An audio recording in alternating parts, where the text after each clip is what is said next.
Hey everybody, we just finished recording the episode that we'll be dropping next week, but we wanted to take a couple of minutes after the episode, I suppose, to discuss the AEW Dynamite episode and the Hell in a Cell catastrophe that happened just, 12 hours ago? We're talking about current events versus something that happened 20 years ago. Yeah, it'll be a quick 2 to 3 minute update video, mostly for the clicks, guys. Yeah, I mean, if you guys want us to talk about current stuff in like little maybe 2 to 5 to 10 minute intervals, we have no problem with that. Yeah, little news updates and things of that I like nature. talking about stuff from 20 years ago, but there is a lot of stuff I would like to say about current products from current wrestling companies. Absolutely. So we figured we'd just take a couple minutes. I would like to congratulate AEW on their, I believe that inaugural episode was a success. I watched it from start to finish.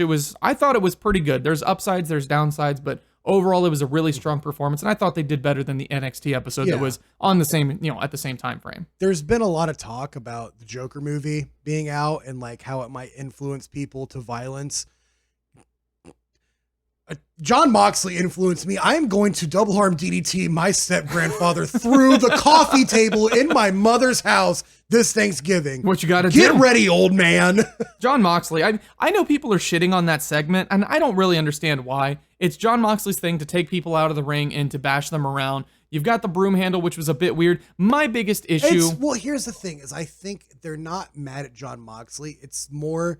Right now, people are just kind of upset with Kenny Omega. And I don't know if the broom thing was a throwback to his cleaner gimmick in New Japan, but I can kind of understand it. Like, Kenny Omega, I feel like isn't pulling, at least for me, and not anything that he's done, isn't pulling for me the same way that he pulled for me in New Japan. Pulling me and making me want to watch things that he's involved in. Well, if he was really feuding with anybody else, and he had a great match with Pac.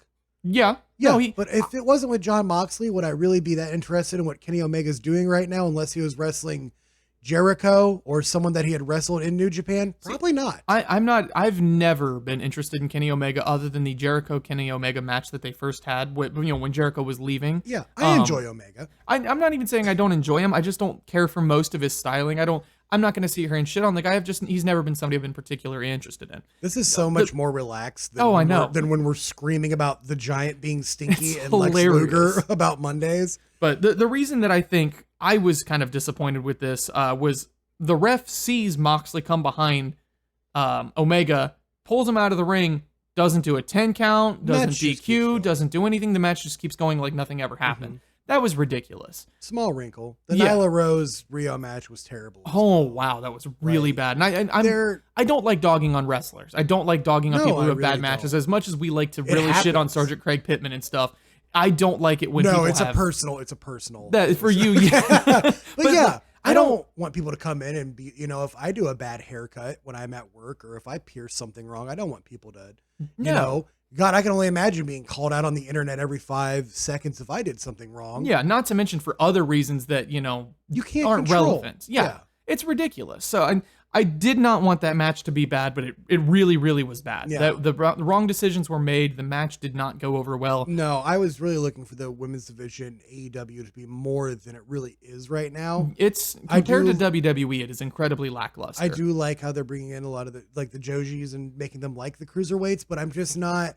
Everything else is just really leave me in the cold. And the thing is, they have some performers in there. There's no reason it shouldn't be good because the what was that? The Double or Nothing. I thought the women's match was one of my I think that was the 4-way women's match was one of my favorite matches of the night. So I don't understand why, of all things, I feel like a women's division should be the no-brainer, the easiest thing to book. Yeah, and something they would be proud of having these great quality matches. Well, fuck it. I'm not even going to do the marker. This match just doesn't make sense physically speaking. Honestly, Rio is 98 pounds. I don't know how much Nyla Rose weighs. She's clearly much bigger. She's a lot bigger. No, this match should have been over in 3 minutes. It should have been a squash establishing her dominance as a champion. That's what I thought it was going to be. And then I thought they would build down the line to David versus Goliath, Balor or Bryan or Styles, whoever taking on, even though Lesnar won those matches. Sure. The smaller person coming back after the humiliation.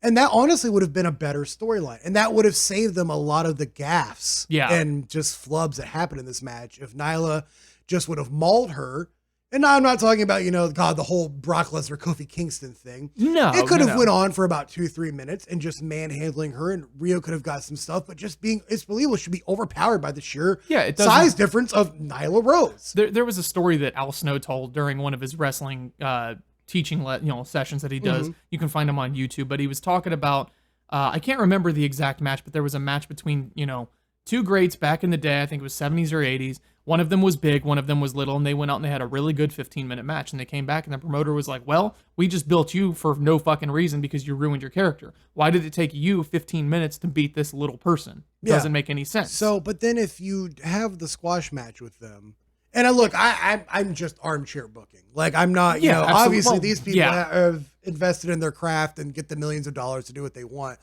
But I'm just saying I'm not understanding it from a fan perspective of, wow, it would have been a lot cooler to see her maul her and then see Rio just train for a month or two and then come back and be like, yeah, you're bigger than me, but this time you're really going to have to kill me. Or even if they can't, or if they say Rio can't beat her, she's not able to beat her, have Dr. Britt Baker come by, beat Nyla Rose, and then you can have a Rio, Britt Baker feud. They're much more similar in size, and honestly, Britt Baker's still much larger than her, but it's a much more similar size. I would have been pumped to see Rio train, or not even to see her train. I know it sounds goofy, like we're back in the 80s watching Stallone work out to fight the Russian, but just have her be like, yeah, look, you beat me last time, but this time, no messing around. You're going to have, kind of like how everyone does in the Brock Lesnar matches, like you are literally going to have to kill me to beat me. Right. Because I understand you're a big, nasty, huge bastard, but you're not going to manhandle me like you do everybody else, or that you've manhandled me before. Right. Or how you're just, let's talk about, God, the disrespect on Kofi Kingston. Yeah. Let's move away from this. 9 seconds? Real quick. But you know what? Real quick. Speed bumps, AEW, still, hats off. It was like 1 million viewers. That's amazing. They not only did they crush NXT in the ratings, I personally thought they had the better showing. Their display looks great. I love the design of their entrance ways and the ramp and everything. I thought it looked great. The stage was awesome. I love making fun of AEW. It's easy. It's easy. I love making fun. But it's just, if I'm being serious, I'm very happy for them. Yeah. Especially after Hell in a Cell. It's nice to have an alternative. But man, I can't wait to talk about that. Yeah, so SmackDown, the disrespect. God, man. They couldn't have had just a few minute match.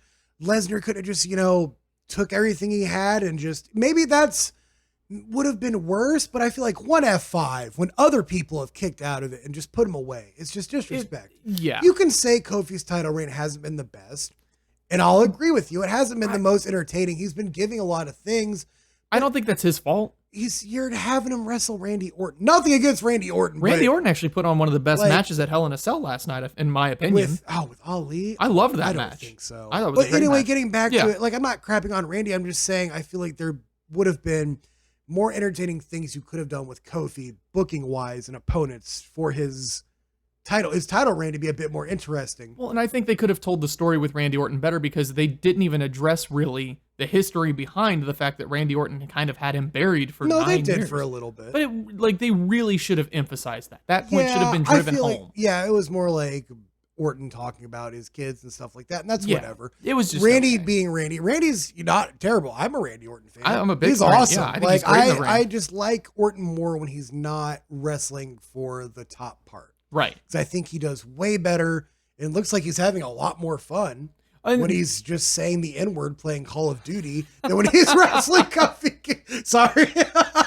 I watched that and I was like, man, why you got to do this? Oh, I don't know. This is, Randy. I didn't. That was terrible. Brock beating Kofi like that was bad. Cain Velasquez, I'm interested in the Cain Velasquez thing, but it's not. That's gotta be Cain. Why are they're just blowing their load as soon as it's like, I don't get it. To wrestle and I know we're sounding whiny right now. I'm sorry. Well, that's what this is. This is complaints and grievances. It's like, exhausting. Cause it's like, man, just get it all together. All of these just goofy decisions.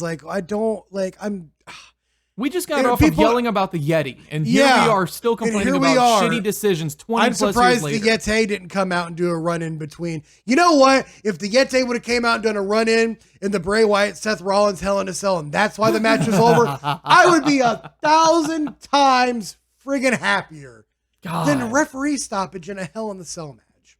and it was originally called a disqualification. Either way, disqualification or referee stoppage, it's Hell in a Cell. No, We've there's seen no- sledgehammers used. There's a GIF out there of I believe it's Triple H literally slamming a full swing of a sledgehammer, not the cupped hand swing. Yeah. A full swing of a sledgehammer over Vince McMahon's back, and it snaps while they're in the middle of the ring. It looks fucking brutal. Was that no in DQ? the Triple H versus Vince McMahon? God, the street fight they had. It wasn't fully loaded. God, I'm just terrible. Terrible. Yeah, that happened in 1982 at WCW Survivor Series. It was a AWA Texas Tag Team belts. Yeah. It was a GIF somebody posted. I couldn't tell you what it was from, but there's tons and tons of instances of sledgehammers being used in Hell in a Cell. There's tons of instances of people coming near death in Hell in a Cell, and they didn't stop the fucking match. And it's not like the Fiend is near death because he just ate 30 curb stomps. No, it's fucking. Like I eat it's Boca ludicrous. Nuggets. It's completely ludicrous. I can't even understand or fathom the decision-making process here. I can't understand why they didn't call an audible once they heard the audible boos from Seth Rollins' curb stomps. Once he did 15 of them, they probably, and the crowd was booing horrendously, they probably should have realized this is not going over well. And you're kind of crapping on, like, I know the Fiend is very superpowered and very special. But now next time Rollins wrestles one of your top guys and puts him away with, like, 2 or 3 curb stomps. Or a horrendous-looking pedigree. What's Seth, by the way, that say Seth, about him? If Seth ever hears this, Seth, get better at the pedigree. I don't know whose fault that was. Either stop doing it or make it look better, because that was awful. I don't like the pedigree as is as a finisher. But no, that's but neither here nor there. That was bad. I'm sorry. And I know we said we don't like dogging on wrestlers, but that's really got to improve. I feel like if I'm going to go full armchair booking, like if I'm in the position, I would have had the Fiend win and Seth Rollins take some time off and just be like, I am a shell of a man. But then again, he'd have to come back and beat the Fiend. And I feel like if they would have put the title on the Fiend, because they kind of did book themselves in a corner. They didn't, though, in my opinion. Because they shouldn't have booked the Fiend to be in a title. In the first place, the Fiend shouldn't have been in a title match this quick. He should have done the thing with Balor, where he at least did another. And I know things wear out quick, and especially wrestling fans, even myself, get tired of things very, very quickly. I mean, look at the Becky Lynch fire. That died real quick. Very quickly. You're very impatient and cry out for slow burns and structured storytelling, but if something takes forever, but then again, the way WWE does slow burns is they just slow burn, and then everything just, it's like watching, what's that, with with Darling in the Franxx, the anime, to where it's just slow build, and then the last few episodes, just everything comes into the end. And I understand that's frustrating, but then again, why book yourself into that corner of where you're going to be like, all right, Hell in a Cell, there's no way for anyone to even have to do that. He should have just faced somebody else on that card and done the Balor thing where he just scares them for 5 minutes and puts them away with the claw. And then you wouldn't have these problems. And then in about 2 or 3 months, you could have had some sort of match and he beats Rollins and you wouldn't have this. See, honestly, I Not think, even 2 or 3 months, maybe like another month. I think they should have put the belt on him. I think he was absolutely ready for and the I would belt. be fine with that too. Well, and here's the He's thing. red hot. Here's the thing. Not only is he red hot, he's held the WWE title before. And it wasn't his fault that reign wasn't very good. This is for the Universal title. Doesn't fucking matter. I'm just being for my own OCD purposes. But what I'm saying he's held the big belt before. He's held the big belt before. Bray Wyatt has the obviously, big gold belt, like the Big Gold Podcast, coming to you every Monday. Yep. And sometimes whenever the fuck this comes out, probably today, which is also Monday. But no, like he's obviously held it before. They've obviously had, the interest in him before, and he's red hot right now. They needed to drop the belt on him today, or last night, I should say. And if they didn't have it in the booking and they already had things planned out for the next few weeks, they should have called the audible, because that'll happen in wrestling. You can call a fucking audible. You can say, all right, well, this person is clearly nuclear right now. We need to drop the belt. They should have called the audible. And then tomorrow, since they don't have this planned out, obviously, what they should have done is said, hey, Seth Rollins is too injured to come in after the damage the Fiend did. The Fiend is nowhere to be nowhere to be found. We can't get a hold of him. We can't figure out what's going on. He has the title. Where is he? We'll alert you guys as soon as we find out in the next week or the next few weeks. Whenever we know, we'll let you know, and then take a week to figure out some new booking for him. Yeah. Make him come back every month. If Brock Lesnar can hold the Universal title for a year and a half and show up every 3 to 4 months, the Fiend can show up once a month and hold the title and do these crazy fucking gimmicks. And he can fine with that, because it's a way of protecting him. It protects him. It protects the title. Doesn't give me the burnout. No, there's no burnout. You see him once a month. He doesn't have to be on TV all the time. It doesn't. Do you see the WCW title in 1995 being shown off every single week?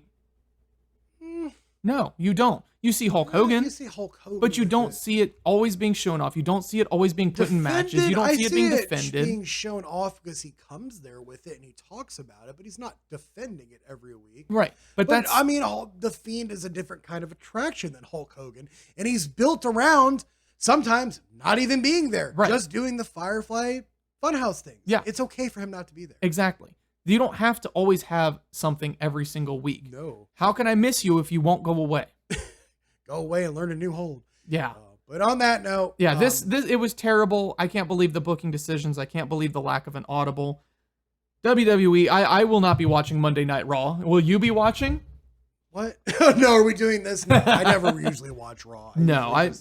It's not, I'm sorry, it's just not worth my time to divulge 3 hours to something I'm just not going to enjoy. If you were as upset about this, ending as we were, I encourage you not to watch also. I encourage you to watch AEW, not even as a mark of AEW, but vote with your wallet. Vote with your TV time. If you want WWE to know that this was shit, not only should you yell and lambast on Twitter, which I think is annoying as fuck, but you can do what you want. You do the same thing to Sean Spears. I do the same thing to Sean Spears. But yeah, vote with your wallet. Watch AEW. Don't watch Raw if you were upset. Yeah, this has gone on 15 minutes too long. This was supposed to be quick. Anyway, thank you guys for listening. We'll see you next week for the next episode of the Big Gold Podcast. Yeah. And don't forget Halloween night, our spin-off show. Nuggets debuts, and we'll be doing a kind of a dark side of the, what is that goofy movie called that everybody, Dark Side of the Wizard of Oz kind of thing, where we'll be doing riffing and commentary on the WCW Halloween Havoc 1991 Chambers of Horror match. Yep, live reactions coming at you. Live reactions is something that happened 20 years ago. Well, actually, even more than 20 years ago, since 1991. But anyway, look for that Halloween night. Look for Big Old Podcast every Monday. Yep. And look for yourself to have a great day today. Absolutely. Enjoy your Monday.